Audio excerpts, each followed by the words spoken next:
Hi everyone, hope you are all well. Today I thought I'll show you how we transform the back garden. Here is my little pickle. He's just basking in the sun. Since if you notice, the ground is still pretty much empty. It's because we haven't really planted anything there, although we have already scattered manure in that area, but it's horse manure and it's already dried up. Well, you know what? It never used to be like this actually when we first moved into this house. That's a lot of work. That's a lot of work. Look at that weeds. Well, we got a few bits out on the back of the vehicle, so we're just going to get them in and put them. Oh, and these are only a quarter of the rubbish that we've taken out of that little shed out there. The rest we've already dumped. So we've tidied it up a little bit, then we lifted all the slabs, or at least the majority of the slabs in the middle. You might notice it's so quiet. There's no single bird singing. There was just nothing there. It was just really quiet. There's no birds because there was no plants and there was no environment for them. It was just all slabs.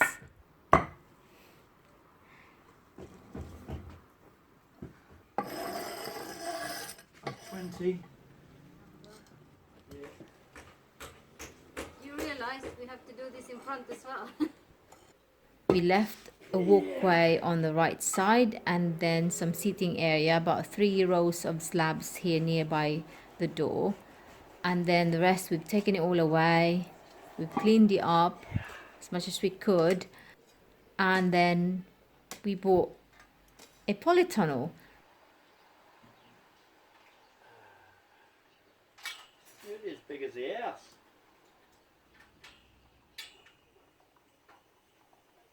Initially, it's just really a small polytunnel. For some reason, this one came quite big, but it's okay. I'm pleased with it anyway. It just seemed to have dominated the whole back garden now, but it doesn't matter. That's fine. I can still keep a lot of plants there, even in the winter. So we built it, we put it together.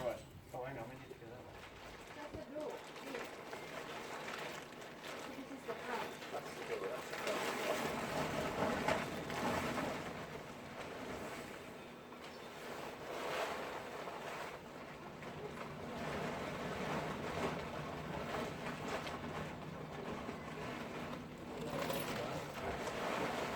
That's bad.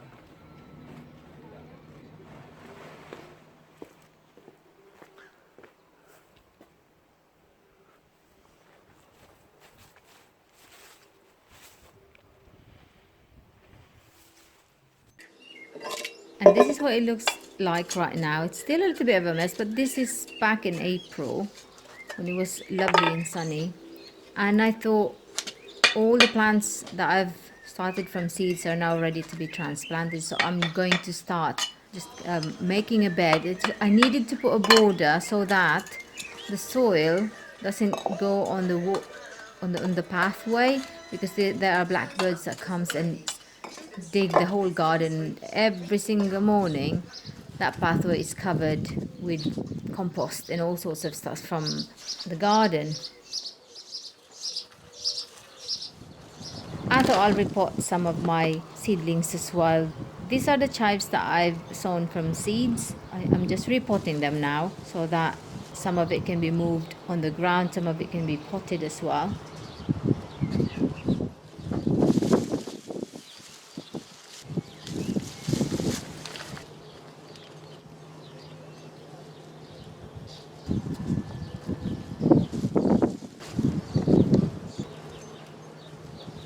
And these are corianders that I've started from seeds. Just needed to be repotted so that some of them can be transplanted somewhere else, perhaps put on the ground or maybe put in pots.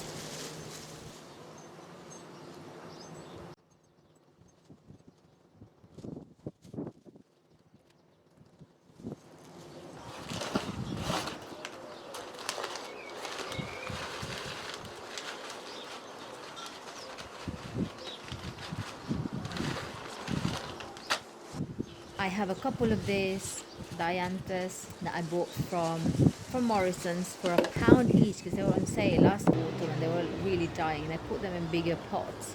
And I thought they were struggling a little bit, and I decided to put them here on the ground. And to be honest, I wish I put them in front rather than right at the back. But anyway, never mind. They'll soon be happy there. They will soon bloom, hopefully.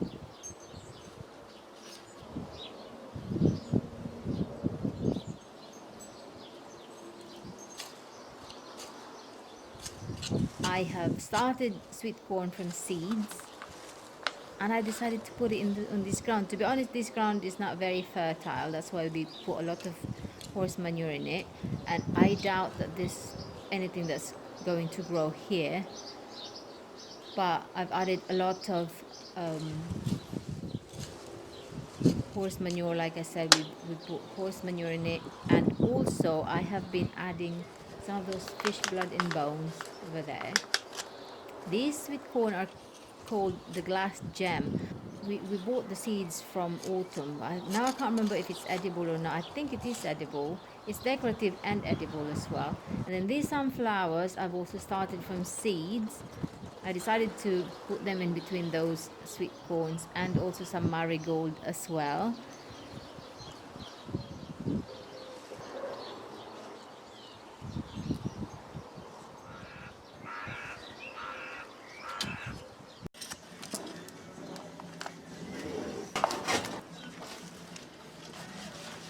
And then my husband built those 2 raised beds. He's painting it with boiled linseed oil just to protect the woods. And I'm filling it up with compost.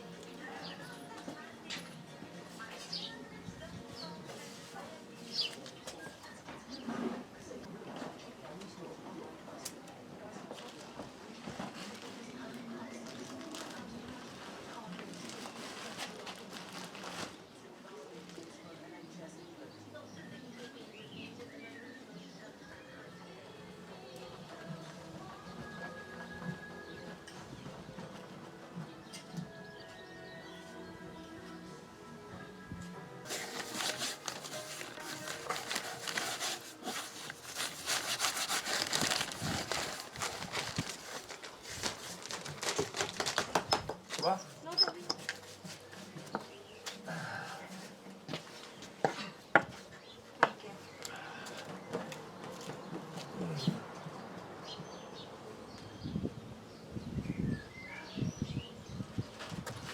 Here I'm adding fish blood and bone, although the compost says it's supposed to feed your plants for 6 months, but I always mix fish blood and bones in it, and the soil just become really fertile. And that parsley there, and spring onions, and marigold and sunflowers, oh my goodness, it just shoot up, and you won't believe how big they are now.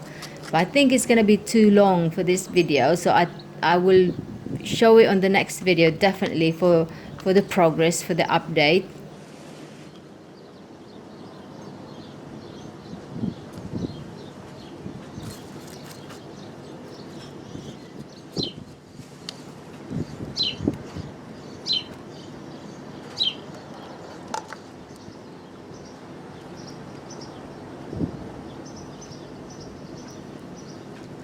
Spring onions that I've started from seeds as well. That's right. Parsley is a little bit root bound now. It's been long overdue.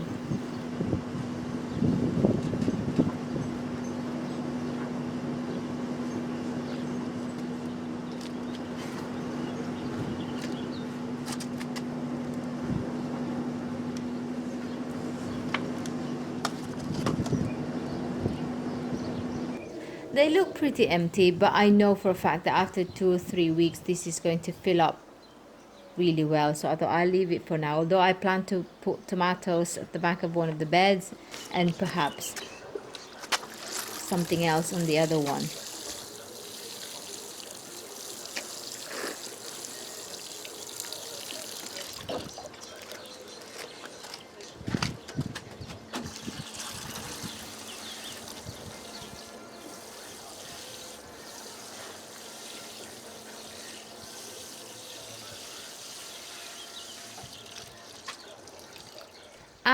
after a week, it's been really dry, it's been really sunny. This is what it looks like, although it's really windy. So it's dry and windy, and the soil just gets so dry every single day I'm watering the plants. And this is what it looks like after a week. They're doing quite well. I'm quite pleased that actually, you know, none of them died, considering the soil is very sandy. It's not fertile at all. So I thought I'll just quick water all these plants, just give them a quick drink. You might notice my tulips and daffodils foliage are still there. They just finished flowering. This is back in early May.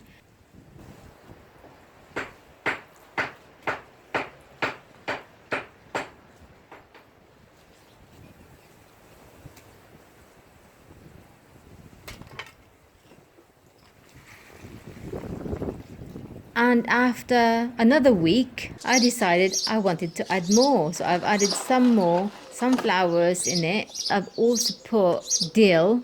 This dill is the one that I bought from Morrison's, which is a pound. And I've divided them into 4 or 5 different plants. And I've dotted it around the garden.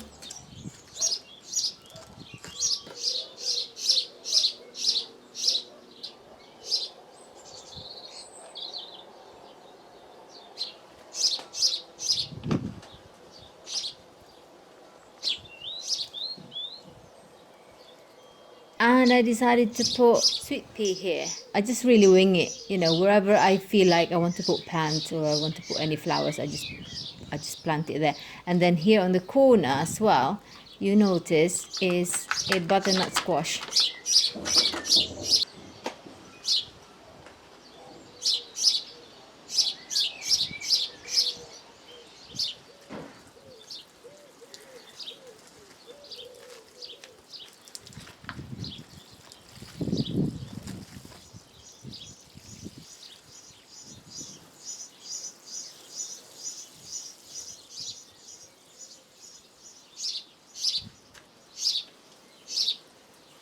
One of the raised beds, I decided to put 3 tomatoes right at the back. As soon as I planted them there, after a week, I realized, oh, the sunflower is going to grow even bigger. Then there are going to be even more shades in there. But then again, we're early days. It's only spring, and usually that spot is very, very exposed to the sun. It's a sunny part, really. There's sun all day long in there. There's tomatoes there, and then there's in the middle, between the sunflowers, I put radish.